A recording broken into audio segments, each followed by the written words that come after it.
2017. This is Nerd Bourbon episode 14. I am your supreme overlord, Seth Sturgill. Oh, God damn it. And I'm Todd Sturgill. I'm on vacation right now. I'm in Orlando, Florida. I'm in Universal Studios with my girlfriend on vacation. And hopefully, if I'm not an idiot and everything went according to plan, during the last episode, I reminded you guys that we were going to be doing this sort of evergreen episode while I'm on vacation. So what that means is you're not going to know what we've been up to over the past week because I've been gone. So we're kind of banking this episode early, and that way you guys don't miss an episode just because I'm out of town. So that's kind of our deal. We're trying to avoid missing an episode. We don't ever want to miss one. We want you guys to always have every Friday reliably an episode of Nerd Bourbon to listen to, and even if it's at the expense of not knowing what dumb shit we've been up to for the past week. So, so we're just gonna get right into it. Our evergreen episode, which is what we've been calling it, is going to be about our top 10 favorite games of all time. Just sort of like a topic that you could always sort of discuss without any ties to the date and time, basically. So the way we're going to do this, I think, is Todd and I both have lists. Nailing down the list was, I know, hard for me because this list would change anytime you asked it. I was actually going to bring that up. I think it's basically the same for the both of us. It depends on when you ask us. Yeah, I mean, literally, there are certain games on this list that could have flip-flopped. I could have easily scrapped things from this list and added different games. I mean, it's literally just, this is my list as of this recording, but that does not mean, by any means, that does not imply that this list would not be different literally tomorrow, so... this may be a topic we revisit sometime down the line in the far off future, but for right now, we've got something kind of timeless, our top 10 games of all time. So I think the way we're going to do this is we're going to go one by one. One of the stipulations of my list, so I don't have these numbered. These are not in any particular order. I don't say that I have like an overall favorite game of all time. So the only order that my list is in is alphabetical. So I'm going to give an item off of my list. And then Todd's list, however, is the number 2 and number 1 is defined, right? Yeah. And then, so Todd's going to kind of work backwards on his list, leading up to his number 2 and number 1, since he does have definitive number 1 and number 2. So, which sounds like a pee and a poop thing. But let's you want to start us off? What's the first item on your list? The first item on my list is Breath of the Wild, actually. Nice. And shit, you love that game. I'm surprised it wasn't on your list, but the only reason it wasn't is because I had a rule when I was putting this list together. I had a rule. I only wanted one game per series. So, like, because otherwise this list would just be, every Zelda game and every Mario game. Yeah. So, I think the reason it's even on the list for me is I think it I talked about it in episode 11. Right. Is it's kind of like a fusion of like a Soul series, because there's a lot of inspiration. Definitely. With it's a Zelda game, so come on, it's fucking good. I love that we got Breath of the Wild out early. It means I don't have to mention it in this episode. There you go. It's beautiful. But what more? I can't say anything about Breath of the Wild that I haven't been saying since we started this fucking show. It's one of the best games ever made. I mean, it's definitely worthy of being on anybody's list. It's just an excellent game, and it feels a little bit weird, like when you put a game just from this year on your top 10 of all time. But like, it was when I was playing Breath of the Wild, I was just like, God damn it! Like seriously, this is one of the best games I've ever played. Seriously, that game is just something special. No, it definitely is, and I mean, it's not every day. You don't get a game like Breath of the Wild every day. And considering how tortured that game's development was, it's a miracle that it turned out as well as it did. And I really think that game could even be improved in significant ways. And I'm really ready to see what the next Zelda game is going to be after Breath of the Wild. But God, what a fucking titan of a game. That game is so good. The first tier that I have written down, going alphabetically, is Banjo-Kazooie for Nintendo 64. Very, very important game to me. I know, shit. I think you were kind of trolling me a little bit because originally you had Banjo-Tooie on your list. I actually put Banjo-Tooie on my list as a joke because I knew Banjo-Kazooie would be on Seth's list. Yes, It's it's one of the things. It's just one of those things that you learn within like a week of meeting me. Is just like, okay, so he's really into Banjo-Kazooie. Like, he's really into Nintendo, you know. So it's just a very, very special game. Just an excellent 3D platformer. Kind of to my mind, still the best collectathon platformer ever made. Incredible soundtrack by Grant Kirkhope. It's so fucking good. Great characters. Inspired level design. Todd was trolling me about Banjo-Tooie because my feelings on Banjo-Tooie, I fall into that camp of people who I like Banjo-Tooie. It is not even close to being Banjo-Kazooie good. Because Banjo-Kazooie is so much more tight and concise than Banjo-Tooie is. Bigger is not always better. There are some people who prefer the the kind of epic scale of Banjo-Tooie. I remember when Banjo-Tooie was coming out. I still remember this. I think it may have been in a commercial or a magazine or something. Rare's whole thing was you could fit every level of the first Banjo-Kazooie inside of the first level of Banjo-Tooie. Some people hear that sentence and they get excited, and I don't. I prefer a really solid, concise set of levels over these huge, sprawling with a million things to do. Very impressive that they managed to make that game on N64. Banjo-Tooie is a really good game. Banjo-Kazooie is one of the best games of all time. Mm-hmm. So, anyway, what's next on your list? So my next one is I wanted to get a Halo game on here because I love the Halo series. Me and you equally love. We actually love 343's Halo a lot more than a lot of people. Yeah, definitely do. But if I have to pick like the best Halo game, Halo 2. Yes, sir, that is correct. Off that. So I wanted to Halo get a 2 game. is the best Halo game. Yeah, easily. It has the best story.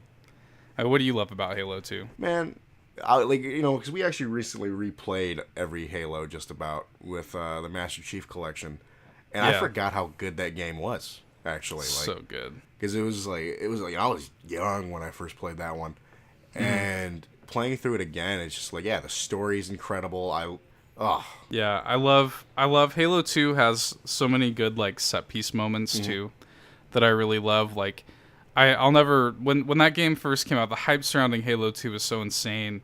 I just remember replaying that Metropolis level with the Scarab just over and over and over again because it was just so fucking cool. Like from seeing it like looming overhead and it's like giant legs piercing the ground in this like future city surrounded by your fellow Marines and kind of climbing that tower and jumping onto it and blowing it up from the inside. I mean, that's so cool. Halo 2 is amazing. One thing I want to say before we move on is like one thing I love about the Master Chief Collection though is I feel like I forget the studio that made the cutscenes. Blur. Yeah, I feel like they really captured how those original cutscenes felt back then. Yeah, and it's hilarious because you'll be seeing these incredible like these really well animated cutscenes from Blur, and then you switch over to the original cutscene. Like, whoa, okay, this looks like shit. But it's just like that. It was like the same feeling though. Like, because I remember how I felt like back then, like watching all these shitty cutscenes. Technically, I love the dual narrative of Halo 2 playing between Chief and Arbiter. It does not feel as forced as it does. They have split narratives in other games, but when you're just, in like Halo 3 and beyond, when you're just playing in co-op and, my co-op buddy in Halo 3 is just the Arbiter now. Yeah. No, fuck that. This Halo 2 was cool because it actually showed you the Covenant side of things, and it really fleshed out. Like, Halo 1 was a great base, a great canvas, and Halo 2 is the paint. Yeah, definitely. And, in the later games, especially like with Halo 5, like I didn't care about Locke. But like the Arbiter was such a cool character for me. Like he is a cool character. Yeah. And Halo 2 is a great game. And also, I'd be remiss not to mention how many hours I spent playing Halo 2's multiplayer. I played a lot of Halo 2 multiplayer. Anyway, moving along to my second game on my list is BioShock, the first BioShock. God, what an incredible game. Actually just celebrated its 10th anniversary. God, that game is so good. That game is unparalleled. Still, 10 years on, there is no game that does atmosphere better than BioShock and Rapture. Still one of the best intros to any video game ever. Still some of the best looking water. Just some of the best raw video game design. It's fun. It is cerebral. It has an amazing story. Rapture is one of the best settings ever committed to a video game. I mean, it does feel like you're playing a novel. And the whole would you kindly twist. I'm not trying to delve into spoilers, even though it's a 10-year-old game, but the way that plays with, the way that sort of commentates on a typical video game player just blindly following direction. Yeah. You know? Oh man, that game is so fucking good. And that is BioShock is required playing, in my opinion. Yeah, if you definitely is required playing because you actually bought it for me. Did I? Was that one that I bought for you? You bought it for me. You're like, you need to play this shit now. There have been a few games where I'll tell you to play something and you're just like, oh yeah, I'll get around to it. I'm like, no. I'm gonna buy this for you and you're gonna play it. Yeah, you straight up were like on it in a private chat with me back when private chat was a thing. And you're like, here's like 1,600 Microsoft points. Go buy it now. While I'm on here. I'm like, what if I just buy something else? I'm like, I'll beat your ass. Then the next thing I'll be buying is a plane ticket. No, BioShock's amazing. I can't say enough good things about it. And you know, and you gotta shout out 2 and Infinite. I mean, it's a fantastic series, but the first game is required playing, in my opinion. If you care about video games, if you especially care about a good story in a video game, BioShock is worthy of your attention. And if you haven't played it yet, do so. Especially now, they have the BioShock collection. It's so easy to play that game, and it's pretty affordable too. So definitely check it out. What's next on your list? Oblivion, Elder Scrolls 4 Oblivion, good game. So I think we talked about this a lot, and I half the time people's favorite Elder Scrolls is usually their first one. Right. 4 was my first one, and I don't know, man. I fell in love with that game, and the sheer amount of hours that I put into Oblivion. I used to play that during the summer. I'd be sitting there just playing all day, all night for no fucking reason. I wasn't doing anything because the game's not that big, and just being in the world, being in Citadel and all that, just traveling around, enjoying every aspect of the game, and then again, hands down, probably one of my favorite DLCs, Shivering Isles. Oh, Shivering Isles is fantastic. I gotta shout out Shivering Isles. I still, I went back and played that probably within the last couple of years, and I was still, I really just love that first introduction to Shivering Isles. With the butterflies and everything. Yes, I love that scene so fucking much. Does it look a little shitty now? I still love it, though. Yeah. No, I mean, Bethesda games just don't age well. Oh, God, no. But Fallout 4 didn't age well. No, Fallout 4 didn't age well 2 minutes after it was released. But I like Fallout 4. But anyway, my first Elder Scrolls game was Morrowind, and that was very close to being on my list. That would have been my number 11, basically. I feel that. Morrowind, as you said, I think that is true. I think your first Elder Scrolls experience is probably going to be your favorite just by default. And Morrowind was definitely mine. And Oblivion, though, is a great game, to be sure. Oblivion is on the lower end for me. I do prefer Morrowind and Skyrim over Oblivion, just because I do feel like Oblivion sort of falls a little bit, it kind of teeters over the fence just a little bit towards the generic fantasy realm. It definitely does. Just sort of the elves and swords kind of, whereas Morrowind is so fucking weird. Oh, I know. And I love that about it. Morrowind is just fucking weird. And that Skyrim at least does the whole Vikings and dragons and shit. Oblivion, I love that game. Oblivion is definitely a great game and worthy of being on anybody's list. So I'm not saying it doesn't deserve a place on your list. I'm not trying to shit talk it or anything, but it is definitely a great game. Want to fight about it? I would love it if they gave that the special edition treatment like they gave to Skyrim. Oh, I'd love it, but I don't that's know if never that. going to happen. You know, you Yeah. got Todd Howard going Skyrim this, Skyrim that. Yeah, no. As well as Skyrim has done for them over the years, they're not trying to do anything else. Yeah. The next game on my list is Jet Set Radio Future for the original Xbox. God, what a game. I think this is one of those things where, like, it's personal to me. I don't think too many people... If you looked at other people's top 10 of all time lists, you're not going to see Jet Set Radio Future very much. But man, what a game. I have spent hundreds of hours on Jet Set Radio Future. Just the way that the way the game looks, it's still to this day. I was watching an SGDQ speedrun for it just this past year, at this past SGDQ, and the game still looks incredible. The cell shading work on the game is so inspired, and I mean, the characters are great. The soundtrack is out of this fucking world good. Is so good. Like, I have it on my phone. I listen to it almost every day. I mean, it's my constant, especially when I'm taking a shower. Man, that Jet Set Radio Future soundtrack is fucking great. I don't know. It's awesome. I mean, is it dated in some ways, of course, but man, that game. If there is ever a series that I wish would be revived for the current generation, I would take a new Jet Set Radio over a new Banjo any day of the week. I feel like you'd cry if it actually got, like, revived. It really, even if they just simply remastered Jet Set Radio Future for Xbox One, that would make me buy an Xbox One. I feel just that alone. And like, Sega owns the Jet Set Radio IP, and they were going to make a new one for the Wii and just didn't. And really, I don't super blame them, because the first Jet Set Radio was released on Dreamcast. And it was kind of like a cult classic sort of deal, and not too many people bought it. The first Jet Set Radio Future for original Xbox is actually a pack-in game. They only released it as a pack-in game, at least in America, with I think Sega GT 2002 or something like that. Okay. Like some pretty generic, boring racing game. As a result, a lot of people did play JSRF, but it didn't really like bolster sales or anything like that. So I think, sadly, if they were to make a new game, I think it would still kind of be that cult status kind of thing. But man, I miss Jet Set Radio so much. What a fucking special game. I love that game. Anyway, what's next for you? Borderlands 2.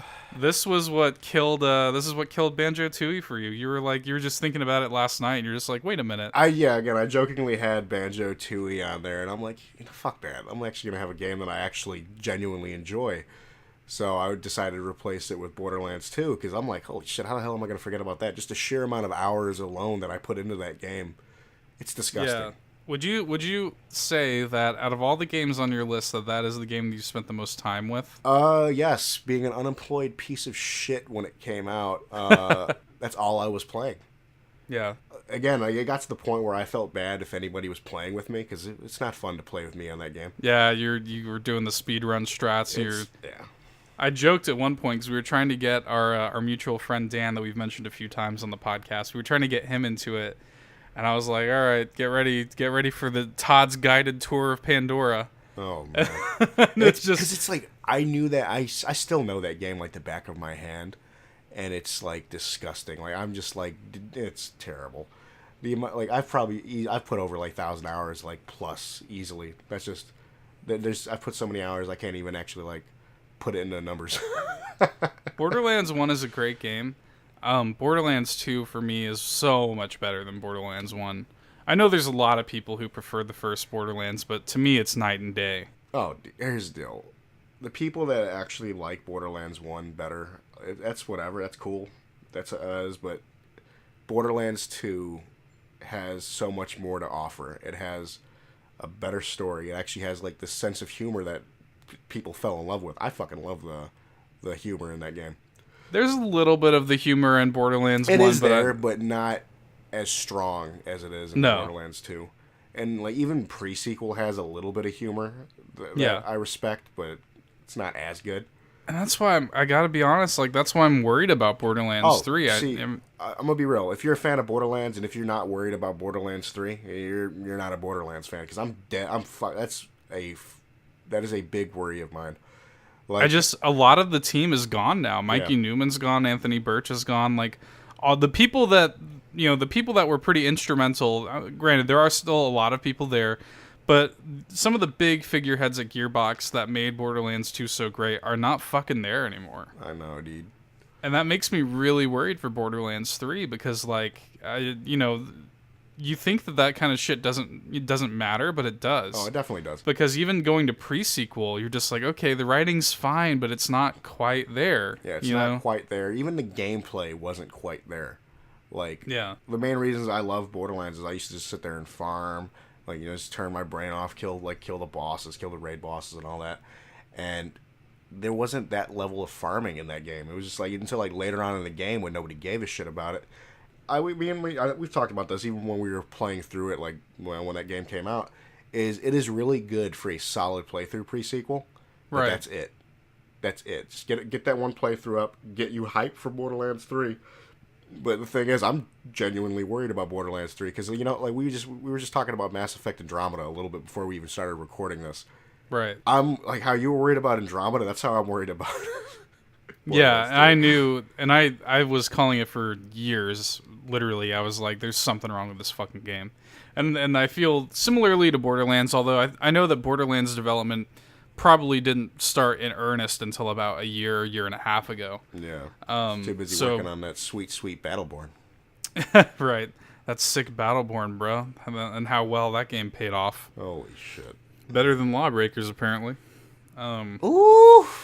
Which is sad because it sounds like Lawbreakers is actually good. That's the deal. Lawbreakers is actually good to me. I am worried. It's not, I think Borderlands 3 is probably still at least a year or two away. So we'll see what happens. But Borderlands 2, solid pick. Good choice for the list. The next game on my list is Kingdom Hearts.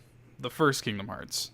I was conflicted because I was debating on putting my favorite game in the Kingdom Hearts series is the first one. I would say the best game in the series is actually Birth by Sleep.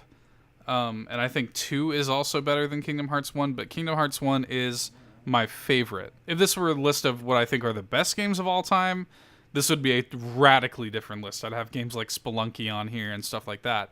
And Kingdom Hearts would not be anywhere near that list. But Kingdom Hearts 1 is one of my favorite games of all time. That game really... I played that game when I was very young, actually. It came out... I say very young. It came out when I was like 13 or 14, at the height of my teen angst. And that game is really is pretty much the perfect... For a kid that grew up with like Disney and Final Fantasy, Kingdom Hearts really is the perfect fusion and the perfect way to play to that kid's emotions. And just it really kind of showed me at an early age kind of the emotions that could be elicited from a video game.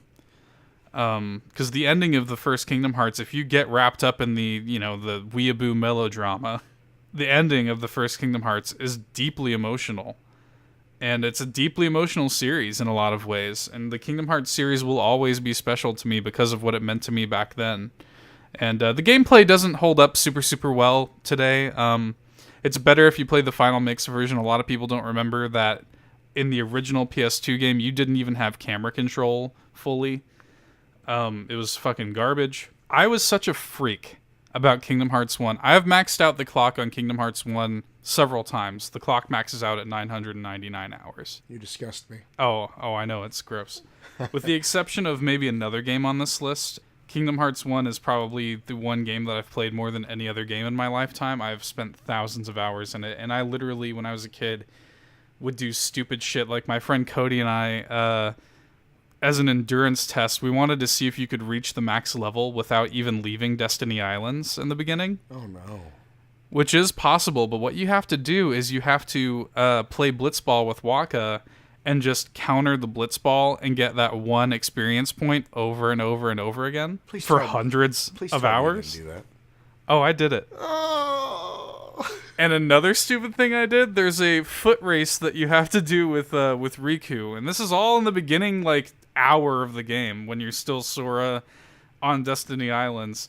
There's a foot race that you have to do to determine who's going to name the raft that they're going to build, right? Mm-hmm. At the end of it, Riku's like, oh, it looks like the score is blank to blank, and you can continually do the foot race as many times as you want. And I just wanted him to say, looks like the score is 100-0. So I just raced him and beat him 100 times one time, for no reason. I just did like weird shit like that when I was younger. Like I was so obsessed with that game. Like I just wanted to live in that game, you know? Mm-hmm. And like I did for thousands of hours. Anyway, that game, just in terms of raw time, it needed to be on this list. And man, bring on Kingdom Hearts 3. I can't fucking wait. Anyway, what's next for you? My favorite BioWare game, Skate 4, aka Jet Empire. You had to get it in somewhere. You actually fucked me up because when you actually brought. Because I knew it was coming. No, you fucked it up with because you knew I was kind of thinking about doing it in the Banjo Tooie thing, and you kind of like took my fire away after you like introduced the fact that I replaced it in the when we were talking. I'm like, you bitch, I hate you. I scouted out your perch. But I saw you perched atop your guard tower, stroking that fat hog. Mm-hmm. But yeah, so yeah, my favorite BioWare game, Jade Empire. I could talk about this game for a while of like how much I love it. It's a great game. Yeah, great game. I don't know. Like overall, like everybody's like the best. Like people would say the best BioWare games are like Mass Effect or like KOTOR, Knights of the Old Republic. But Jade Empire is like by far my favorite. Like yeah, I was gonna interject for a second and just say that my favorite BioWare game is not on my list, but is on yours. Yeah, it's Knights of the Old Republic, correct? Right. Yeah. I gotta shout out. I gotta give love to that game. And I gotta give love to Jade Empire because it's like they're so fucking good. Well, maybe we should let's not bury the lead. I guess your next game is Knights of the Old Republic as well. Yeah, so let's kind of like let's just kind of meld them both together. Both these out. Right. Let's ship both of these out. Yeah. So yeah, like they're the older BioWare games, but they're still so good. That is the golden age of BioWare. Yes, and honestly, like I would love for like another Jade Empire game, but I kind of don't at the same time because I don't know if it's going to be as good. Oh, Jade Empire 2 is in development. What? Oh yeah, Jade Empire 2 was. There's a whole episode of I think Unseen 64 on YouTube about it. Jade Empire 2 was, and this is gonna piss you off because it sounds cool. Let me just ruin your dreams for a few minutes here, Todd. Jade Empire 2 was going to be set in a science fiction kind of cyberpunk future. Jade Empire 2 is going to be an open world sci-fi Chinese sort of mythology game with like guns and shit. I'll be right back. I'm going to go slit my wrist because dude, I love that. It's such a great idea because if you think of Jade Empire 2, like you would have settled for just more ancient Chinese mythology. I would have settled for more of the same, but if they did this modernized version, it was going to be in the Jade Empire 2 was going to be in the far-flung future. It was going to be open world, with like I said, kind of a cyberpunk kind of vibe to it. You just hurt you did just crush everything. I'm sorry, you deserve to know. Yeah. So that was in development. It got shit canned, and I don't know if or when they'll ever return to Jade Empire. And as we said, I think on episode 1 or 2, I don't know if I even want it. Yeah, I'm kind of the same way. Not by modern BioWare. Yeah, not modern BioWare is not up to snuff. They're not. BioWare, as it stands today, in my opinion, has not made a truly great game. I think Mass Effect 3 is a great game in a lot of ways, but I wouldn't say that BioWare has made a truly great game through and through since Mass Effect 2 in 2009. And I definitely agree with that. I mean, you look at Dragon Age Origins is a great game. 2 sucks. Inquisition sucks, in my opinion. I know a lot of people like that game. I don't. Mass Effect 3 had its problems. Andromeda sucks. I'm just like, I want BioWare to be great again, but I just don't know if it's going to happen. It has me worried for Anthem, even though Anthem looks fucking incredible. Yeah. And I'm kind of hoping that Anthem is really going to stand apart because Anthem is going to be kind of this new kind of guard at BioWare finally has a chance to work with their own IP. Yeah. They're not just kind of picking up the Dragon Age armor or picking up the Mass Effect mantle, So I'm kind of hoping that Anthem is going to stand apart as a result of that. I want them to do their own thing as the new BioWare, and hopefully that's good. But the next game on your list was KOTOR. Yes. And man, that is arguably the best Star Wars game that you can actually play. Not arguably, it is the best Star Wars game. I say arguably because there's probably people that like some other games, but it is, for me, it is the best Star Wars game. It's far and away the best Star Wars game. Such a fucking amazing game. I mean, The gameplay of it doesn't really hold up anymore, just because the combat is kind of weird and like turn-based and stuff. Yeah, it's really, the turn-based combat. It's kind of like a half step between like MMO combat and like real-time strategy combat. It's weird, but man, that game has an incredible story and incredible characters, and that is the height of BioWare video game storytelling. Another game that's very close to being on my list is KOTOR. What a great game. It's actually one thing I can say about our two lists is you have games that could have been on mine. Right. And, like, I have games that could have been on yours. Exactly. So we can actually still talk about it, and I love that. Yeah, there's definitely several games on your list that very nearly made mine, for sure. The next one on my list is actually, if I were to choose a number one, this would probably be it. But again, I just can't pick a number one. I just can't do it. But this is Majora's Mask, Legend of Zelda Majora's Mask. And if you want my full thoughts on it, you can listen to my entire Zelda episode 10. But man, Majora's Mask is a titan in video game design. I mean, it's so well made, and the fact that they shot that game out in just a year of development is nuts. And that game is just so inspiring as somebody who has an eye for game design and for somebody who wants to get into the video game design business.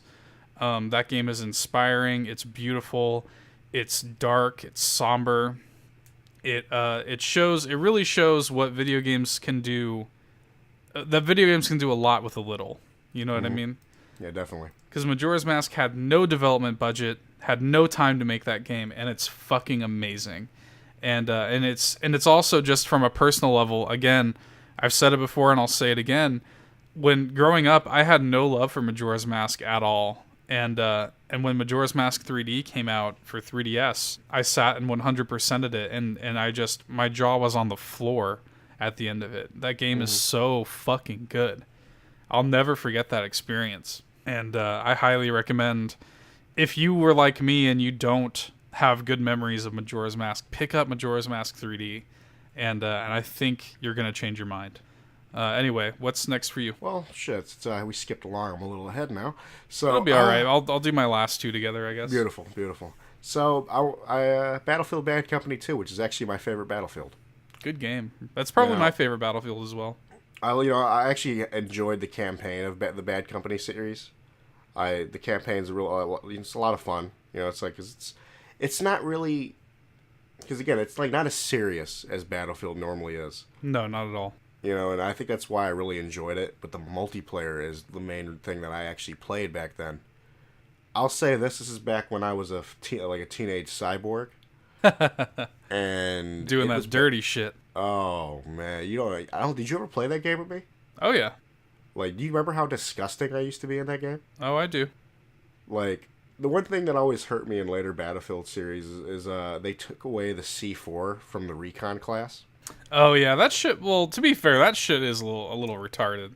Now, but I used to be a god amongst men.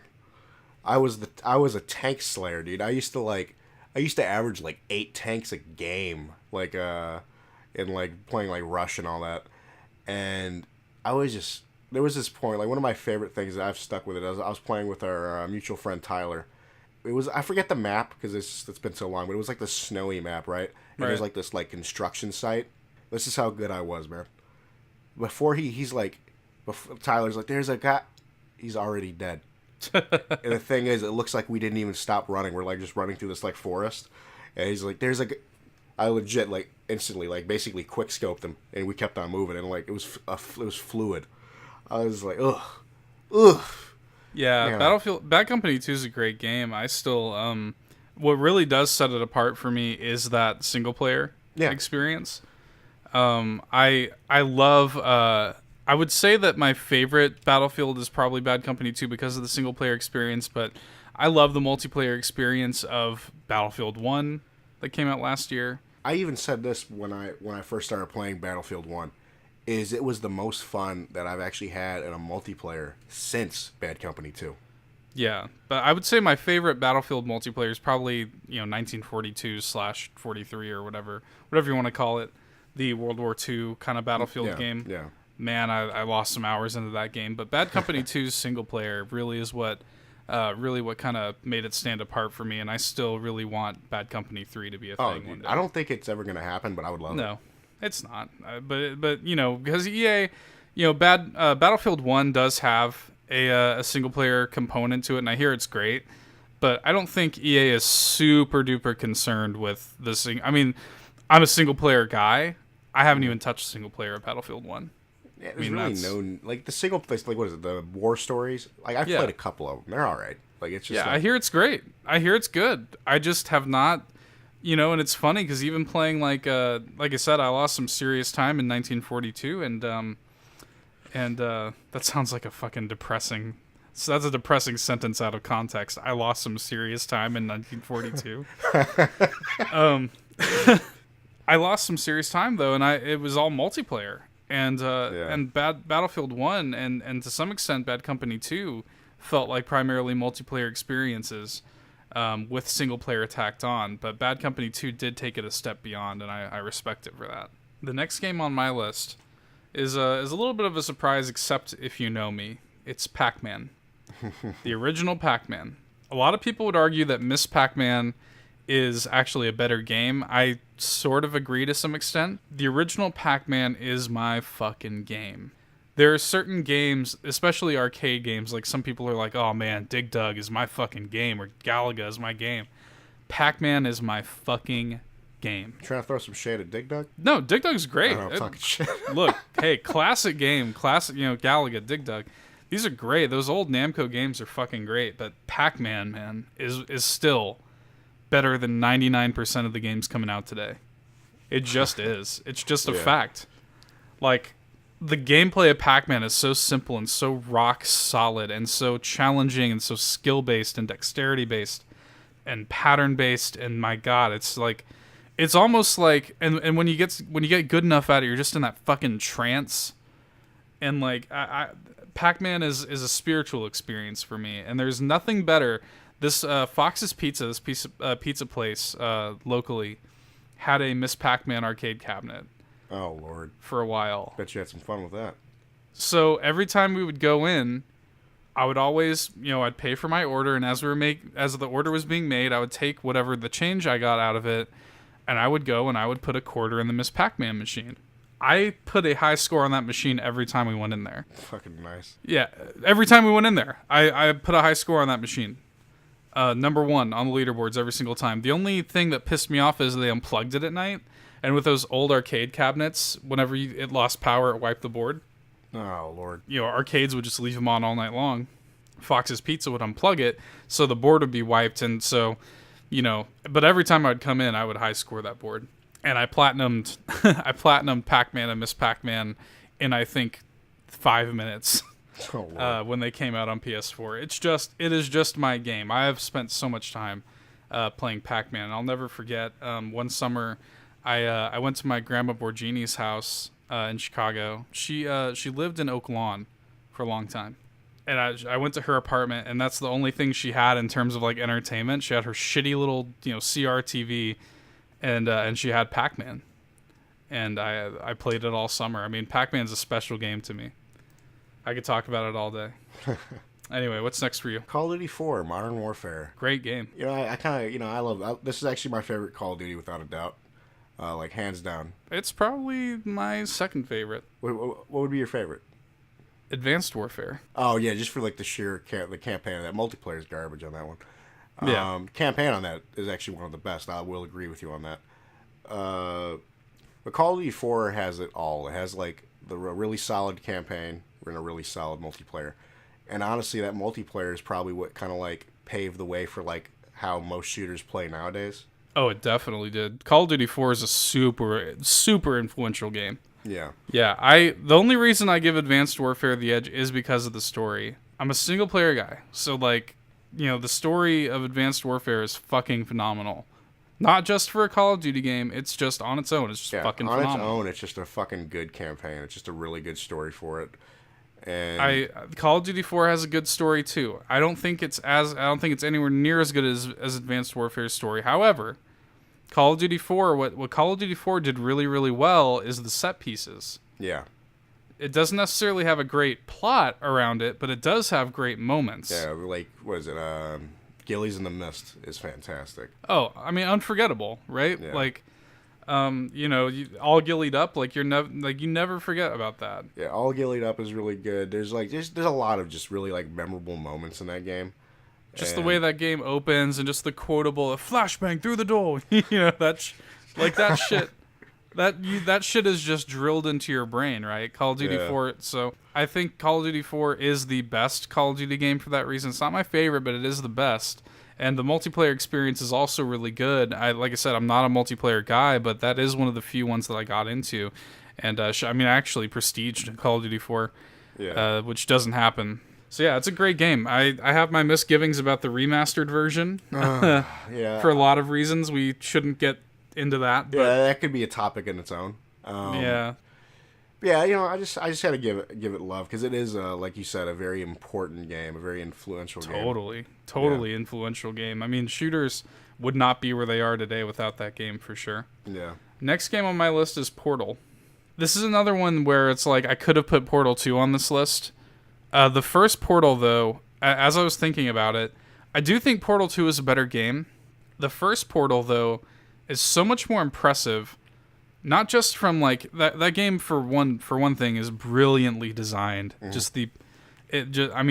Brilliantly designed mechanics and puzzles, and like it works better than it ever had a right to. It's also just so fucking funny. Humor in video games is so hard to pull off. I don't think people even understand how fucking hard it is to make a player laugh in a situation where they control the comedy. You know what I mean? Yeah. Like, it's so hard to do that. And it's just on the strength of your own writing, of a game's own writing. That's the only way. And the writing from folks at Valve like Eric Wolpaw, who is no longer there, sadly, that made the first and second Portal such special games. And the first one especially is like, you can play through Portal in an afternoon. Even just casually, and like it's just so. I know the whole, it's kind of been memed into the ground at this point with the cake is a lie and shit like that. But that shit was fucking funny when it first came out, and like, it's such a unique, interesting game, and it was just kind of like tacked onto the orange box, and nobody really thought about it. And then you're like, oh wait, this is actually like the best Valve game ever made. And it's fun. Half-Life 2 is very, very nearly on this list as well. But Portal, I think, is Valve's finest hour. And Portal 2 is such a worthy follow-up, and I really hope that another Portal game is in the works somewhere. Although I'm not entirely convinced Valve ever needs to make another game. But anyway, that's another topic for another time.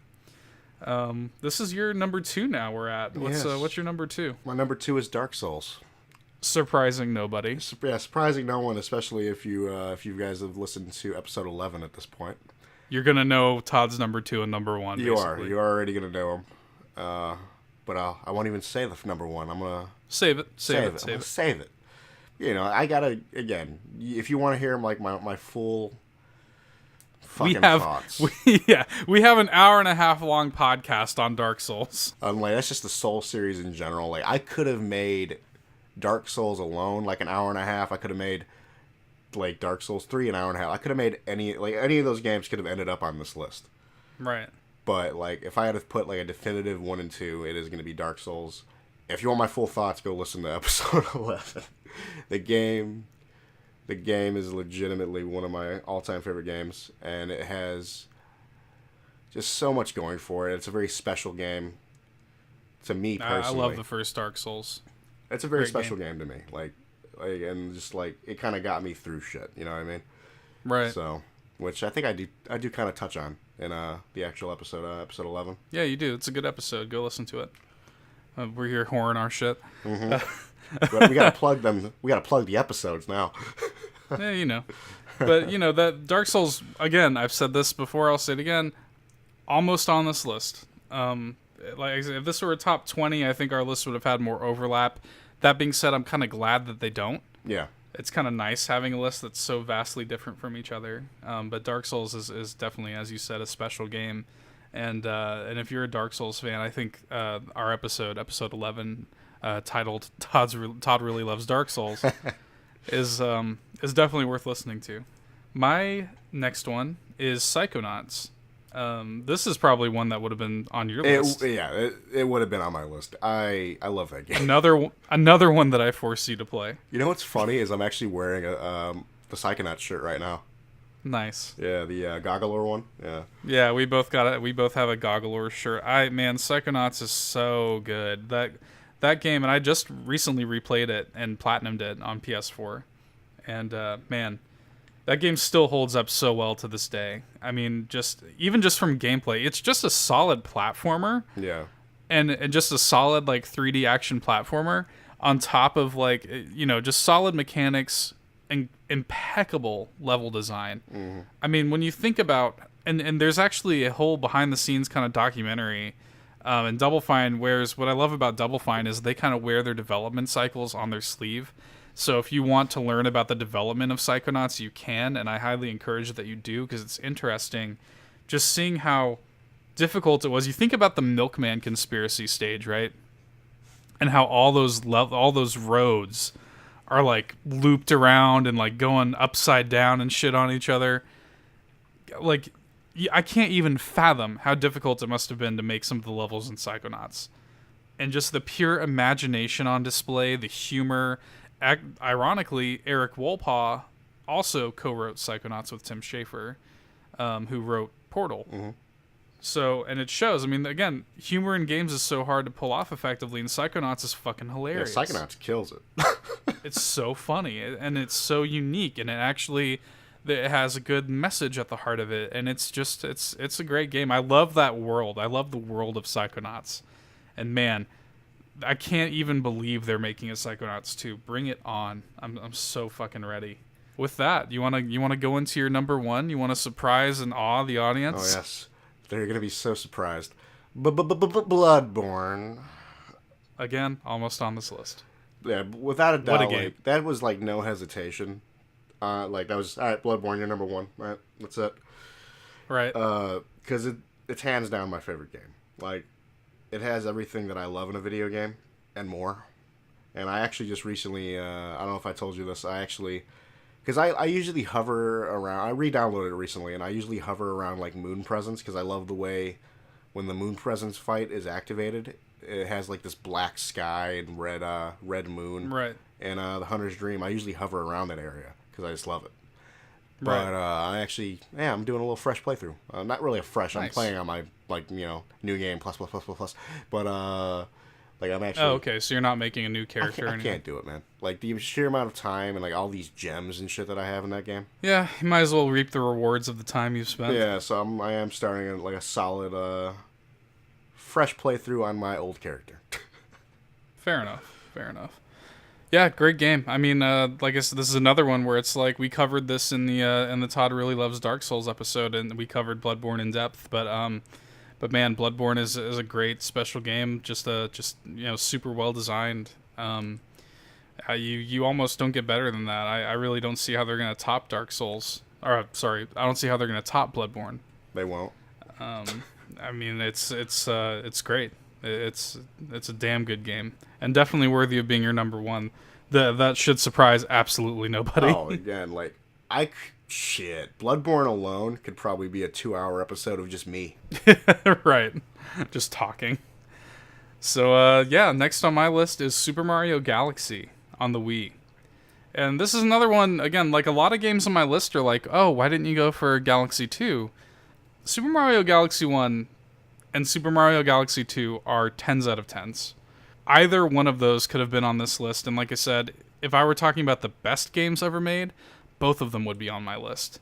But the reason Super Mario Galaxy 1 inches out just barely ahead of 2 for me, just barely, Super Mario Galaxy 1 being a 10 and Galaxy 2 being a 9.999, you know what I mean? Galaxy 1 so effectively captures the feeling of Mario just exploring space in a way that 2 really doesn't. And I think there's one design decision that was a total misstep in 2, and that is the fact that and it's such a small thing, but the fact that it's on a world select screen in 2. So, like, in Super Mario Galaxy 2, you still have a spaceship that you're controlling as Mario, and you're still going to different galaxies and stuff, and different planets, but it's laid out like a typical Mario level select screen. So you're just, like, going from level to level kind of arbitrarily. In Mario Galaxy 1, you actually feel like you're an explorer. You feel like you are commandeering the ship and you are flying to these different planets, and it just feels more open as a result. And I think Mario Odyssey is going to capture that on Switch later this year. And man, that's one of my most anticipated games of the year. Shit, who are you telling? Yeah, that's one of those games where it's like, all right, you're not going to hear from me for a while. It's like Breath of the Wild. I'm just like, okay, I'm just going in my hole and I'm playing nothing but my Switch for several weeks. But yeah, Mario Galaxy is just a incredible game. It still looks gorgeous to this day. The soundtrack, the orchestral soundtrack of Mario Galaxy is so beautiful. That Gusty Garden Galaxy OST, man. So that is some primo video game music right there, if I've ever heard it. And just memorable levels. It actually has kind of a weirdly fascinating story to it, with the introduction of the character of Rosalina. And man, I could go on and on and on about Mario Galaxy and Mario Galaxy 2, but I could not possibly make a favorite games of all time list without having Mario Galaxy on there. The last game on my list is World of Warcraft. And that could have also easily been on my list. World of Warcraft, as it stands today, is a very, very, very different game than it was when I first played it. It's a very different game from when I started playing. Yeah, World of Warcraft, man. When that game first came out, I will never forget what it was like to play that game vanilla with my friends, with my dad, and man, the countless hours I've spent in that game and going to the midnight launches. And there's a story, I think I've told you this, when Burning Crusade, the first expansion, came out. This girl I was talking to at the time is like one of my best friend's sisters that I had previously dated, and we broke up, and it was kind of an on-again, off-again kind of thing. You're talking, I'm like 14 or 15 years old or some shit. And she's like, hey, I'm having a pool party at my house or whatever. And it was like the day after Burning Crusade had come out. I'm sorry. I was like, it wasn't even that. I was just like, I'm sick. I was being homeschooled at the time. So, like, I banked, and I would do this. If there's a video game that was coming out that I was really excited for, I did this for Halo 3, Kingdom Hearts 2, and all of the WoW expansions that came out while I was still in high school. And I would actually just do a week's worth of my work ahead of time so that I could just do nothing but sit and play WoW and not miss any school. It was amazing. I mean, I just those days, the vanilla WoW days, man, and even like up to Wrath. I would say from vanilla WoW up to Wrath are unforgettable gaming memories for me. I will never forget what it was like to play that game in its heyday. Yeah. Like, I will never forget it. And I still pine for those days, man. Like, the friends that I made during those days, and like the experience that I had, and how special that game is, and how special the Warcraft universe is to me. And I'm still, as you can probably tell listening to me talk about, I'm still very passionate about Warcraft and the Warcraft lore. And working on World of Warcraft would be a dream job for me, because I would try to fix it. Anyway, that's the end of my list. Do you got anything to say about WoW? I kind of took that over for a little bit. Yeah, let you do it, man, because this is your list. But no, man, it's just like, again, such a solid. It's like the most. It's like basically like the most popular MMO of all time at this point. Oh, yeah. Easily. Yeah, easily. It's like every MMO kind of plays the same nowadays, except like there's ones that kind of like switch it up a little bit. You got like ESO and stuff like that. But everything has copied something from WoW. Oh, of course. What you talk about an influential game, I would venture to say that with the exception of like extremely formative games, like extremely old games, I would say that in the modern age, in the past 15 years or so, I don't think any game has redefined its genre like WoW did for the MMO. Yeah, I definitely agree with that. I mean, every game that has come out, every MMO that has come out has stolen something from WoW. And WoW, obviously WoW was not the first to do some of the shit that it did, but WoW perfected it. Mm-hmm. WoW perfected it almost out of the gate. I mean, vanilla WoW is still is still one of the best games ever made, even Yeah. just when it first came out all those years ago. You know, It's still like a solid experience, but like some of the changes they've made are just a lot for the worse, some for the better. Yeah. But again, it just it's such a man. I'll never forget those times. I will never. I'll be 90 years old on my deathbed. Who am I kidding? I'll die at fucking like 60 if I'm lucky. 60 is a stretch too.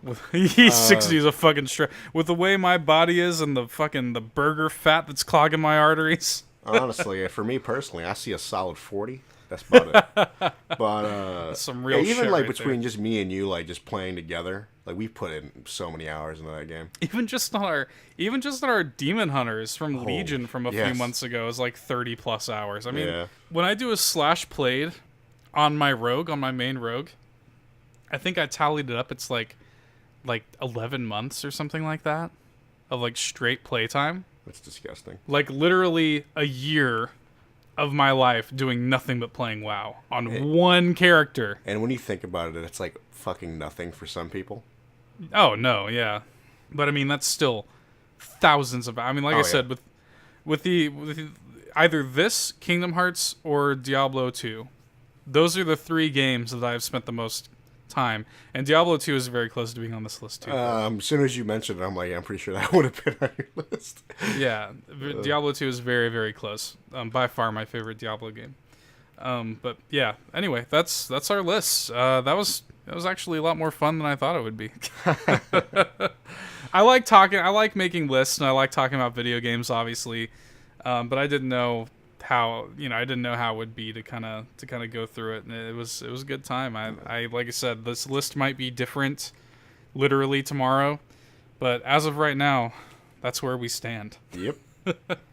You got anything else to say about it before we wrap it up? That's about it. Good shit. Well, guys, you'll hear from us again next week for a regularly scheduled Nerd Bourbon. You will have, on the previous episode, you will have already gotten the book club information for the month. So we're going to be working on that. So look out for that at the end of the month. And other than that, man, I think that's it. Get fucking dunked on. Bye. God damn it. See ya.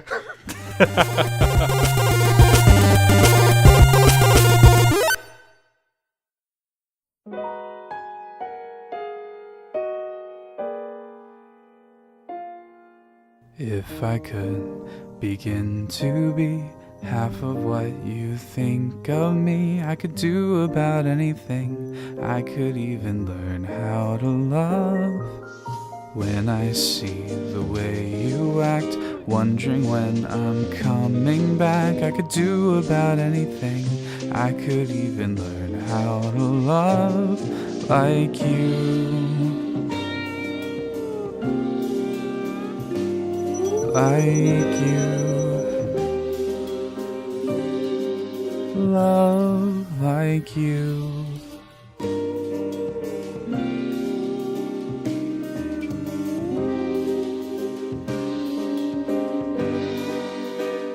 I always thought I might be bad. Now I'm sure that it's true, 'cause I think you're so good, and I'm nothing like you. Look at you go, I just adore you. I wish that I knew what makes you think I'm so special.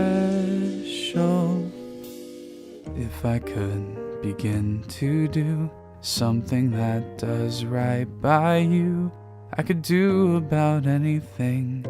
I would even learn how to love.